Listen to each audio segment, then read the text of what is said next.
Greetings from around the world. It's Ancient Mysteries Unearthed. I'm your co-host, Brandon Sim. This is our content creator and host, Chris Noble. Chris, how you doing today? Great. I'm not going to follow up that accent, but I don't know what accent it was. it's all Doesn't right. matter. Doesn't matter. We're here. We're on our part two of Mars, the anomalies, the weird, crazy stuff that comes from this awesome, mysterious planet that's so close to us. And yeah, we're going to dive into it today. I'm excited. So, Chris, just from what I understand is that today we're looking at anomalies, structural anomalies on Mars. Mostly, yeah. I got a couple of some really interesting pages that have done a nice job compiling a whole ton of these anomalies. There's a lot of cool groups out there. There's a group called the Cydonia Institute, which you'll see in the show notes below, that they've done great work since the 90s, I believe, on basically going through. So what NASA and JPL is the Jet Propulsion Laboratory, I think stands for in the US, that has been collaborating with NASA since day one, I believe, on designing rovers and other forms of jet propulsion for all their rockets and stuff. But they're also, JPL seems to be mostly in charge of a lot of the images that we get back Mm. from Mars in particular, and also specifically the rovers, so like the images on the planet. So we're going to actually look at images from on the surface of Mars, the anomalies that we see there, and anomalies we see from orbiting satellites as well, and also some pretty interesting videos. We got a little quick clip from Buzz Aldrin and a really interesting lecture from Dr. John Oh, Brandenburg. I hope it's about, I think the Oh, moon's called Phobos. yeah, it's Yeah. exactly it. Yes. Yes. Give it to me. Let's do it. All right, All all right, right. guys. Well, we got a great show. Let's dive into it and have some fun. Absolutely. So before we get into this, as per usual, I like to always say now at the beginning of these episodes for the Fireside Chats podcast on Ancient Mysteries Unearthed, that we're just giving you guys what we find in our research and everything like that. But it's for entertainment purposes only. At the end of the day, we're just here to entertain and educate in the way that we can. But mostly it's just about opening up minds and just expanding our awareness as to what could be possible in this abundantly infinite, awesome universe of ours. So, As I was saying to Chris in an off-camera discussion, even the top researchers in these fringe fields are not really given much credit. So, enthusiasts like us, we are just on a lifelong quest to spark our curiosities and hear great stories. So, yeah. thank you so much for coming along for the ride. Yeah, thanks everybody. Make sure you like and subscribe and follow our podcast, whether you're listening on Spotify or Apple Podcasts, or of course watching us on YouTube. So let's get right into it. I've got some cool things to show everybody today, and the first thing I wanted to talk about is the most famous anomaly on the planet Mars, and we briefly went over this in our last episode. And this time we're going to go into a bit more detail on the face of Mars, or excuse me, the face on Mars. So the face on Mars is that classic photo that I'll pull up right here, where for those of you listening, it is basically a face on the planet, but this face is huge. It's a massive, what you want to call, if you don't believe if you think it's natural, then it's a massive natural formation. If you think it's artificial, then it's a massive artificial formation. But that is where we're going to start today. And I'll just read a quick blurb on the information of what we do know about this formation, we'll say. So this is a large mountain or mesa or whatever, structure in the Cydonia region of Mars. It's located around 40.8 degrees north, 9.6 degrees west, and that's about 40.8 degrees north of the Martian equator. So it's about 3 kilometers long and 1.5 kilometers wide. That's huge. We don't really build or not monuments. We don't build structures really that big on planet Earth. Let me know in the comments below if you guys know of structures that are that huge on this planet. We build some big ones, but they're not usually 3 kilometers long. I mean, that's huge. So that's why No, we that can. would take you like an hour to walk across, just for reference, if it was like favorable terrain and it looks like it's elevation. So, Yeah, and this is let's say that it is artificial. This is a face that's looking right at you from with your when you're looking from above from well a spacecraft.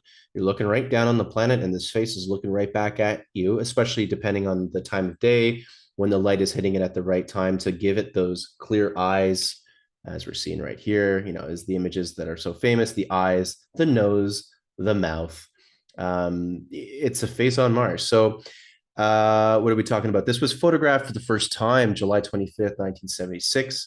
The Viking 1 space probe was sent into orbit to take pictures. The Viking 1 was snapping photos of possible landing sites for its companion ship, Viking 2, when it shot what would appear to be a giant head.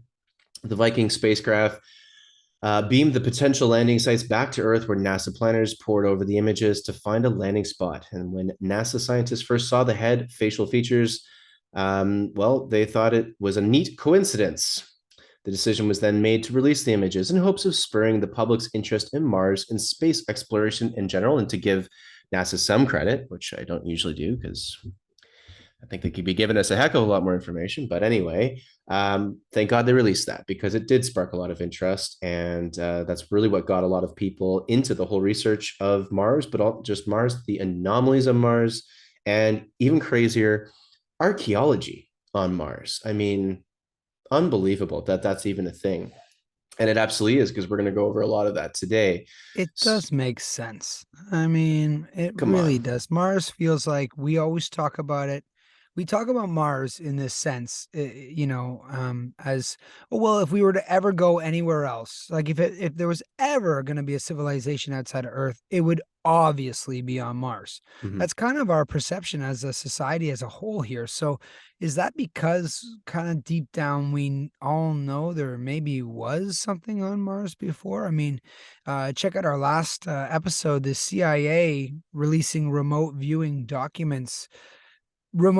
ancient Mars and talking about pyramids and a civilization there waiting out some cataclysm. Very interesting stuff. And once again, like this is the CIA talking about it. I think collectively in our conscious, we have this idea that Mars might have had life on it. And looking at this face, one of the things that comes to my mind is how old is this? And when people say, "Oh, well, look, it's kind of weathered down. It's not really a face." Well, that looks like a face. And what if this is 1 million years old? Yeah. Right. Weathered by massive storms, maybe nuclear war, as some theorize Mars is a testament to the god of war bearing its name. What if this is an ancient anomaly beyond our comprehension of time? And one other theory I've heard, which really I find quite interesting, and who knows, right? Is did we originally come from Mars? And I mean humans. Did humans maybe live on Mars, get into a nuclear war, and have to leave and find another habitable planet, Earth, come to Earth, and then we forget our history due to other cataclysms and things, And here we and here we are. are today. And now we're looking to go back to Mars potentially, which anyway, that's a whole other can of Isn't that worms. ironic? Wow. Isn't that ironic? So we're going to actually look at a quick video here of a much more recent image of Mars that came through in the early 2000s. And it's going to be a 3D quick little video here, and I'll describe it for those of you listening. But this is basically a more detailed depiction of this formation. Remember, it's a ruin. So right now you're looking at it and it doesn't look like as much as the face because the lighting is a little different, but you can still see the indentations and it's peculiar. So we're just going to take a quick watch of this. It's about a minute and a half long here. This is just a 3D render, I believe, of this image on Mars, the face on Mars. So yeah, here we go. So there's no sound here, so I'm going to talk over it. You can see what almost looks like, I mean, mountain ridges almost, but it's what would be the forehead, the nose, the indents for the eyes, perhaps. This is where you're getting it. Now, when you look at it from the side, this looks like it, well, it could be a geological formation, certainly, but it's when it starts to get hit by those different angles of light that, and when you do look at it from above, it really starts to look like potentially a massive earthwork. equivalents, not quite equivalents, but things that I could say are similar on planet Earth is Serpent Mound. Serpent Mound is an earthwork that is three-dimensional, kind of like this, and it is um, it sticks out of the ground, and when you look at it from high above, that's when you can really tell that it's a serpent. When you look at it from the ground, you can't really tell it's a serpent. And that's the same here with the face on Mars. Looking at it from the ground here, you'd be like, well, this might just be a massive mountain structure. It doesn't necessarily look like the face we see here, but it's interesting to see this three-dimensional perspective of what this could have been. It's curious to say the very least. So here we're going to go into more detail on that. This is Dr. John Brandenburg. This is actually the same lecture I showed in the previous episode, but we're at a different part of the lecture. That'll be in the show notes. Check it out for yourself. It's about an hour long. And Dr. John Brandenburg goes through a lot of his research he's done over his life, basically. It's the best lecture I've been able to find of his. There's also he was also on Coast to Coast once, and some of his work is featured on some history shows as well. But on terms of YouTube, this is one of the best I could find. And we're just going to listen to him for about 6 minutes here. So it's a little longer, but it's there's some really amazing information on not just the face on Mars, but also the Cydonia area, and also some potential parallels to ancient sites, or not even just sites, but ancient structures and artifacts on Earth that looks similar to this face on Mars. Maybe there's even some relation to these civilizations. Who knows? But we're going to take a watch here and a listen for those of you listening to the podcast. So here we go. Here's what's at Cydonia Mensa. There's the face on Mars. There's the D&M pyramid discovered by DePietro and Molinar. Here it is in a second shot. This was taken July 25th. This was taken 30 days later. The government was apparently doing a follow-up investigation. These two pictures tell you everything you need to know about what is Cydonia Mensa. If you see on a planet that used to be Earth-like a carved human face and a pyramid within 5 kilometers of each other, and this thing looks like some kind of other kind of ruin in between, it doesn't take a rocket scientist to figure out what this all means. You can connect the dots.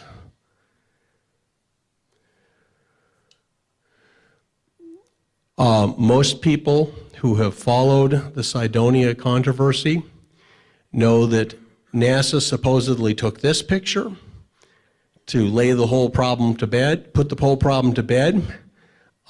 They released it unenhanced. In fact, they left-right reversed it and released it unenhanced, and they didn't tell anybody that they were taking the picture almost from the side. This is a three-dimensional reconstruction by Mark Carlotto of what the face would look like from the Viking pictures. Here's the picture they took. Here's the view from above that everyone was expecting. Notice the round crater beside there. This picture was taken recently, by the way, only about 5 years ago. This is what they released, was a blatant cover-up. I mean, sometimes, and I can tell you as a scientist, I've seen other scientists do this, if you're cornered, you just brazen it out. You hold up a picture of a buffalo and insist that it's a dog. And if anybody, then you glare at the audience. If you're Professor Blowhard Rhinoceros, then you can actually intimidate your other scientists into not questioning your assignment of the title of dog to what is obviously a buffalo, Plains buffalo. But in this case, what I've decided is this picture, this visage appeared actually in 2 different Hollywood movies shortly thereafter, showing how frightening it was to actually the public. Hollywood picked it up to scare people. One was The Mummy. You'll see this picture in there. And also, it was in the Fellowship of the Ring, the squid-like creature that appears out of the lake when they're trying to go into Moria. Actually, if you look at one moment, it's actually this picture. And it's got nostrils in the nose, 2 eyes, nose, mouth. It's got ornaments on the helmet. This is a rotated 3D image. By the way, these were done by Mark Carlotto, and a brilliant, he's a PhD in image processing. And we delivered them straight to Dan Golden, the head of NASA. So he knew all about this. By the way, Dan Golden hated JPL because they wouldn't follow orders. He would issue memos and stuff telling him to do this and that, and they would just ignore him. They were out on the West Coast and figured they knew better because they're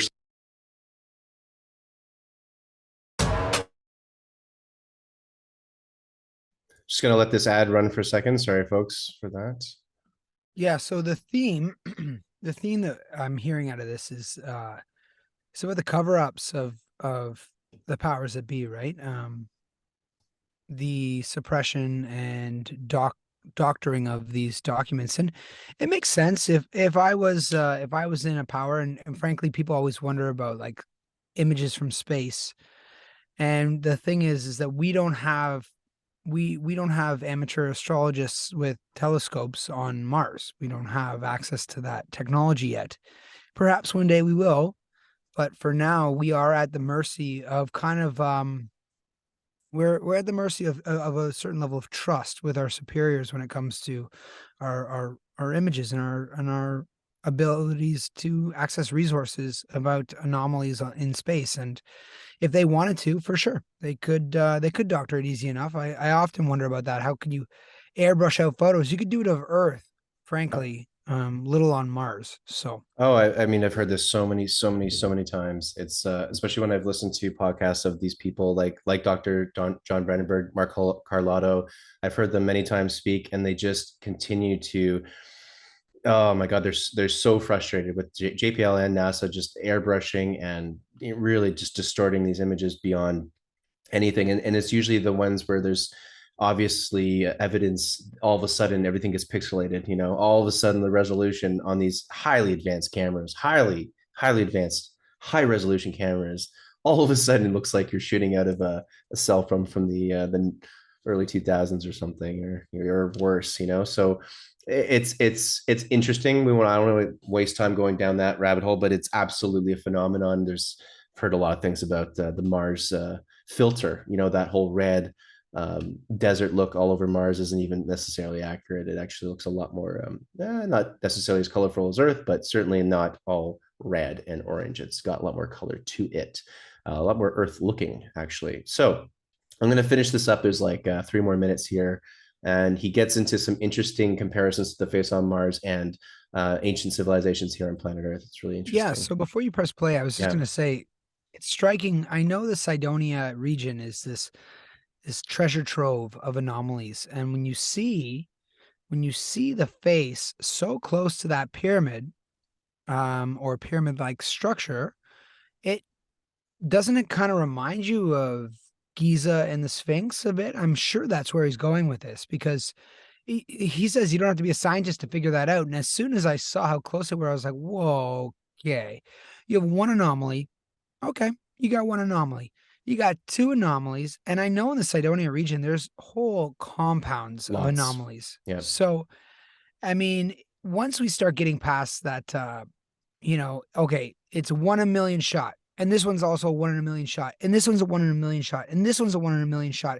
And by the way, they're all within each other. So it's like all of a sudden you're like, well, once we cut out all those millions, we're talking billions of degrees of of a shot. So interesting. It's just, the coincidences just pile up, and you got to start going down these rabbit holes, because there's too much evidence to at least ask the questions, right? So let's get into it here. He's nothing but all he is the NASA director. Every towers constantly fighting each other. The left hand and the right hand not only don't know what each other is doing, but they fight. So now, what do we got here? Well, This looks like a carved face, similar to what was carved by the Olmecs. There's a fascinating parallel through this of the connection with old Mexico. So Mexicanos must go to Mars because they will understand this place better than most Americanos. Most gringos will not understand Mars, but the Mexicanos, they will. Well, because it looks like this is the Olmec heads. By the way, you'll notice one thing is called a frame corner, also head ornaments. Those are all present. The stuff on Mars is pretty beat up. I mean, this is probably 100 million years old. Even on Mars, there is erosion, not very fast, but anyway, we have more new images. These images are taken, anybody can see the face on Mars, just looks at the new images. This is the pyramid on Mars. I'm going to show you something very interesting. It looks like on this thing, there's what looks like a doorway. Actually, it's not a doorway. It's a place where it looks like a bunch of brickwork. Imagine you had carved a mountain so it looked like a pyramid and then faced it with brick to prevent erosion. And then some of the brickwork had turned loose one day on some rainy day and it collapsed and fallen off. So you have a debris flow pattern and it tears away a square. Okay. Yeah, there's lots more to this, but we're gonna have to stop because we don't have too much time left in this episode today. So check that out in the show notes. There's lots more to go over here, just of this Cydonia area on Mars. There's so much more, and I do want to go into some of these other interesting anomalies. So we're going to scan through some photos and then play a quick, how long is this video here? Minute 45 video. So yeah, let's just get right into it here. So for those listening, I'm going to do my best to describe what we're seeing here. So the first image of the many anomalies on Mars are trees and shrubs, supposedly. Now, that's hard to see because this is a very high up image. But I've flown many drones before, filming various projects, and that is kind of how trees look like when you're way the heck up there. This one's a bit more compelling for me. I think this is okay. Yeah, that could be something tree-like. More images of trees here. That's interesting. I don't know. Yeah, That would be so cool. I mean, can you imagine that? No wonder why we have trees. like an obsession with it. If there's trees on Mars, and there are, and let's say there is, I would be like, I would guess that we have already been to Mars then. Just my guess. Yeah, I mean, what, like, God, there's so much out there that we just don't know. And I mean, there could be people on Earth who are in these secret projects or whatever that have that know exactly what's going on. And we see it on shows like Cosmic Disclosure on Gaia. There's a whole secret space program, and they've been going to Mars a long, long time, and yada yada yada. Lots of stuff going on. Maybe that's what we're seeing. To Who our audience knows? too, like my view on space travel is that if I have a supercomputer in my pocket now, and that's how far computers and electronics have progressed and cameras and everything, and then you look at where a space travel has progressed, I mean, that would be the equivalent of my cell phone being a landline still. Just being like, oh, well, but like you have a mobile phone, you just can't walk out of your house and use it because it'll lose reception, and it needs AAA batteries in the base of it. That's the equivalent to me, to my understanding of the space program compared to where our technology has gone. It just seems like there's a disproportion to the advancements. Yeah, I completely agree, Brandon. Check out this one. This is the Mars Tower. They estimate it stands at an incredible 6.3 kilometers high. That's 12 times taller than any skyscraper on Earth. Okay. Could be a natural formation, but as we zoom in here, look at the shadow it creates. Really interesting. This is not the obelisk. Oh, This is actually this is a different thing altogether. Look yeah, at but this thing, look at that shadow. That right? is a That's standing that's a big, structure. big standing structure. And nature doesn't necessarily make towers too well. And that looks pretty straight. I mean, it's Yeah, pixelated, so it's hard to say, but that looks pretty straight to me, that's It's, compelling. at the very Yeah, least of it, right? I'd say so. Valley of Boulders, not so compelling for me. You said this before, Brandon. Check this out. So Giza pyramids Okay. versus what are these guys, right? Look at this. What Straight are line, those straight things? line, straight line, triangle, triangle, triangle, like these. Okay, so Ugh, we were talking about the Bosnian pyramids before, and I met with a high-ranking Bosnian official one time in a bar, and I got an honest answer out of them about the Bosnian pyramids being pyramids and that it's too expensive to excavate, and that they found the tunnels, and this is like from somewhere way up, like right near the top. And you know, if you look that up on the internet, they're like, oh, it's obviously natural formation, but the people in Bosnia are like, it's not. Um, that's what it looks like to me. I mean, I'm looking at a right? giant structure that's so old because pyramids, when they get old, they get covered with stuff or they erode. They start to look more natural. That is so compelling to me. Look at that. We're looking at ruins. Remember, everybody, these are ruins. These are, well, being beaten down by the elements. So, yeah, you just got to consider all like this. We're not going to find perfect images per se of why want to let me go back from here. Excuse me.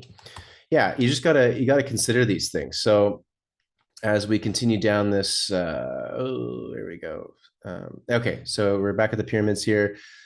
I'm just going to gloss over some of these. We're just running low on time here. So we've got the Star City on Mars, which to me, I look at this and this does look like, again, a very ruined, old, kind of more of an archaic looking dwelling area, perhaps. You see a lot of triangles, rectangles, triangles, rectangles. It doesn't exactly look natural, but hey, maybe it is. There's a Mars riverbed, once again, showing, well, actually, what it looks like water. It looks like water, That water. looks like water, water. And what's going on in the inside of Mars? You know, like Yeah, if there's oceans inside the Earth that we're finding out, if Mars lost its atmosphere and everything, I mean, is it beyond the world of conception that there might be, you know, life and water within the planet if it's not on the outside anymore? Because as we know with Earth, once there is life, it's really hard to get rid of it. It is a persistent thing. So yeah. It's pretty, it is, yeah, it's very persistent. Look at this golf ball crater on Mars. It looks literally like a big golf ball in a crater. I don't know. Maybe that could be natural, but it looks like quite an interesting, it's quite relatively round. quite perfect looking spherical structure in the middle there. It looks like those planetariums that we like to build here on Earth, a little bit like that. And then the monolith on Mars, which we're going to show a video of. So I'll just gloss over this. But once again, look at that shadow. We're talking 2001 Space Odyssey for sure. And that's the Phobos monolith, which that's the one we'll watch a video on in a second. Yeah, that's Excuse the one that me. Buzzy talks about. So sorry, this one is the one on Mars, which again is So it just, seems to be that there's a couple of these things then. I yeah. mean, And in our the previous, shadows alone. remember in our previous episode, everyone take a look at that part one of the Mars series here, because we read a CIA declassified document that talks about, at one point in the document, they talk about an obelisk that looks like the Washington Monument on Mars. So here we go. We have one weird seashells here. That's a little less interesting. That's just too pixelated for me to even consider. You see some interesting shapes like this, and we're glossing over this right now. There are Yeah, literally but there's hundreds. 90-degree angles on that, right? I think There that's are, kind of what they're talking about. yeah, 100%, and it's looking pretty straight to me. So some oval structures that are curious, and this one really is. Look at this, like that is a finger. It looks like a finger. There's the nail. You can even see the sort of lines and the crack. I mean, I'm I don't sure know. there's I used to follow them, the rovers. I used to get their images to my phone every day. And yeah, there's always once in a while. Yeah, there's the squirrel. Yep, you said it. There's the My rodent. favorite Look at one. this thing. I This mean, that looks like a rodent for sure. and like, what does it looks almost like it's got a shell or something on it, or it Mm, doesn't quite look normal, but it's on a different planet. So yeah. why would it look normal? But Also if looks you were to show me that and say, what am I looking at? And I didn't know, I would probably, yeah, guess some like sort a of animal. gerbil. Gerbil or something. I don't know. Um, Shiny metal object. Again, this is just. curious. No idea what that would be, but it looks shiny and it looks metallic. So where are we at right Yeah, there now? seems to be a lot of junk from what I've seen from the photos. There seems to be junk or just the anomalies go on. And if there was a destroyed civilization there, um, oh wow, You would see this. Now check out these. These are geoglyphs. Geoglyphs are similar to like Serpent Mound in Ohio, I believe. Basically, earthworks that represent deities or symbols or animals, things like that. We're seeing these on Mars. This looks like an eagle crest. Well, this is the four-sided pyramid. We've already looked at that.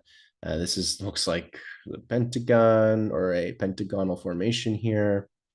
This is very interesting. This looks like those modular space plates you would see in a space station. This is some odd looking square pyramid and so on and so forth. As you can see, I'm glossing over these. There's a really interesting keyhole image here. And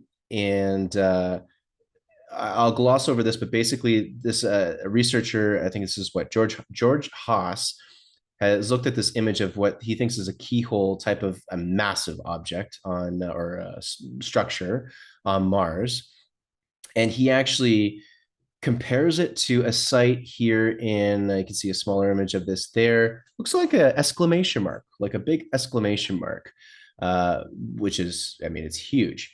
And he actually, there's a place in Japan that this is actually an ancient. Let me just really quickly read this little history. This is a place. What is it called? So it is called a Kofun, are basically the megalithic burial grounds that can be found in Northeast Asia. It is estimated that these tombs were constructed between the 3rd and 7th centuries. Interestingly, the largest Kofun has a similar keyhole structure like on Mars and is situated in Osaka, Japan. This, for those listening, is a like a man-made park or forest with what would be a man-made river surrounding the, I guess, the keyhole part of it, and then a surrounding structure that outlines what would be you would look at as a keyhole. You've got forest kind of making a like a doorway shape around it, and then the water moat river man-made around it, outlining on the inside another forest that is in the shape of this keyhole, and it's identical to the one we see here on Mars. This is huge as well in Japan. It's 1,600 feet long, 1,000 feet wide. Pretty interesting. It's larger than the Egyptian pyramids. This thing's really quite big. I never even knew this existed. So it's quite similar to this yeah, that's quite impressive. right, to this keyhole. So here's another really weird thing is that we keep running into is why are all these archaeological sites and anomalies on Mars looking so familiar to things we see on Earth? We just saw in the Dr. John Brandenburg lecture that he's talking about the Olmec, the heads of the Olmec, and how similar that they look to the face on Mars. I'd never heard of that theory before, but he shows the photos, and I can't help but actually agree that it's quite compelling to see even the head almost helmet that the Olmec wear and those big statue heads that they have in Mesoamerica. It looks exactly like the face on Mars. You can even see outlines of that. So as you can tell, I'm speaking quickly through all this stuff. We've got to wrap up the episode. There's lots to talk about. We're going to end things today on the obelisk that was found on Mars. Excuse me. So it's not Phobos, but anyway, it's the one on Mars. It's going to be a quick little video that just goes around the image, I believe, and then we get a nice little clip from good old Buzz Aldrin at the end of this. So here we go.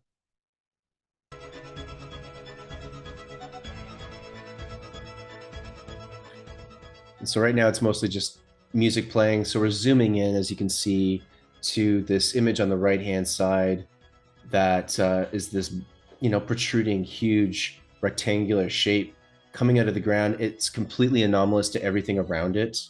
And as you can also see in some other images, there's quite a strong shadow. This one's a smaller shadow, but oh no, it's a huge shadow. Excuse me. That's the white there is the actual object. The black there is the shadow. Wow, that's huge, That's interesting. It looks right? like an obelisk. It looks so much like an Like that. obelisk. Look at that. And look at the point on it Yep, at the top. exactly. Mm-hmm.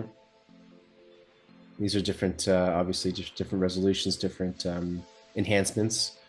Wow. So that white is the shadow. Look at that. It looks almost perfectly square. Wow. Wow. Yeah, that really is an obelisk. It really does look like a diamond kind of formation. And if you look at, I'm sure if you looked at a image from an Egyptian obelisk from the top, That's what it would look once like, again, probably. Fly by the comets, visit asteroids, visit the moon of Mars. There's a monolith there, a very unusual structure on this little potato-shaped object that goes around Mars once in 7 hours. When people find out about that, they're going to say, who put that there? Who put that there? Well, the universe put it there. If you choose, God put it there. Maybe. Thanks, Buzz. Always appreciate that. That's a famous clip from Buzz Aldrin talking wow. about And this is the. an astronaut, he was on the original moon landing, and for him to come out and did you get the sense of awe and inspiration he had behind his voice? He was obviously curious about it, obviously wanted to inspire, almost like he was talking to children, because probably with what he knows, our view on the world is very childlike. So, Yep. um, very interesting. Absolutely. So thanks everybody for tuning into this one today. It was another really, the stuff that we see on Mars is just, it blows my mind that we have archaeology. It blows my mind that we have these anomalies that are so similar to Earth, the things that we see here on planet Earth. We're clearly not alone in this vast universe of infinite possibility, and we just got to stay more open-minded to these things. Doesn't mean everything we showed you was legit.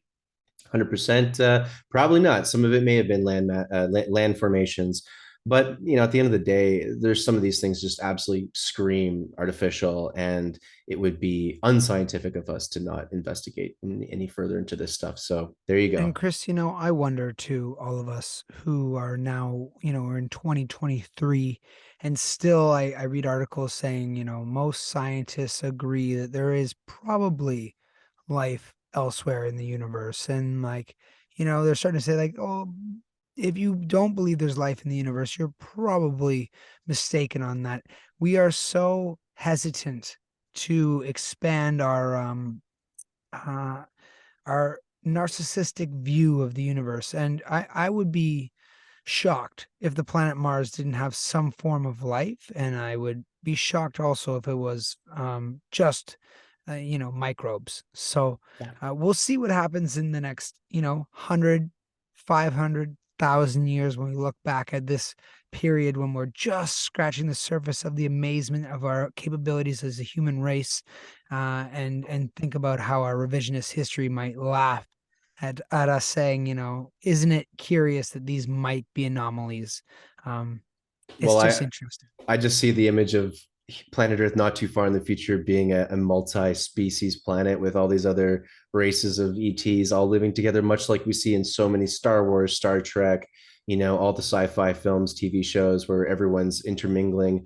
I believe truly that that is the universe. It's teeming with life. I think it's the complete opposite how we're told this is a dead, desolate, dark, vacant, universe. I just don't believe in that at all. I think there's so much more going on that meets the eye. And I think this is us scratching the surface. We could be watching a couple of years down the road, and maybe we've already had UFO disclosure. It means 2023. We've already had a lot, so many public acknowledgments, more than we've ever had in history. It's been a big year for that. I Been a mean, big year. even talking about, I've noticed like, balloons in the sky, they is opening up this idea of like, well, there's other things we could talk about too in our airspaces that we don't.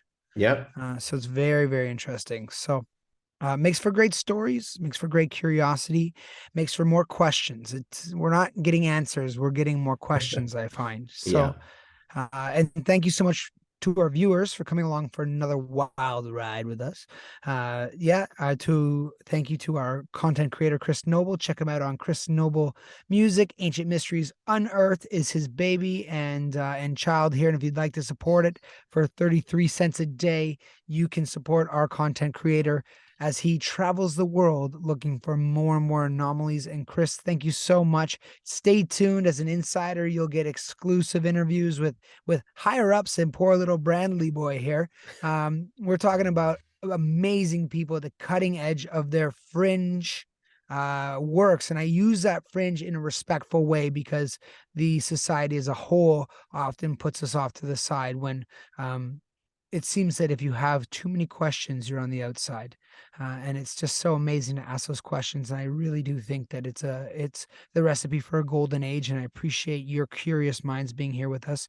Chris, any last thoughts for your darling audience? And thanks again, everybody, for tuning in. Always appreciate it. Let us know what you think about all these. There's so much to talk about here.